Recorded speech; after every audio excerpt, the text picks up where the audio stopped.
In the learning phase, students work as the revenue manager of a 75-room hotel. Students begin by reviewing their hotel's RevPAR, revenue per available room, and comparing their hotel's performance to competitors' hotels in the area via an STR report. They then adjust their room prices and study how those price changes impact both revenue and occupancy. Revenue and room rate info based on industry standard hospitality reports allows students to learn the intricacies of room rates and the resulting impact on revenues and occupancy. Students then learn that demand for rooms can vary wildly depending on the day of the week and how they can adjust room rates for days with less room demand to boost occupancy and revenues. They apply this knowledge and reprice certain products to further increase profits. In the challenge phase, students take on room rates as the revenue manager of the Hotel Del Mar.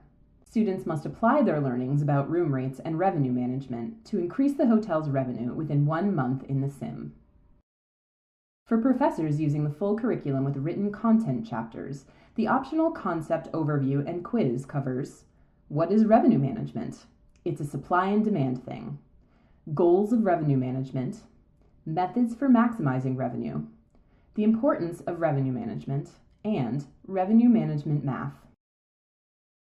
Students learn how to adjust hotel room rates in order to increase revenue and occupancy, a much needed skill in hotel management.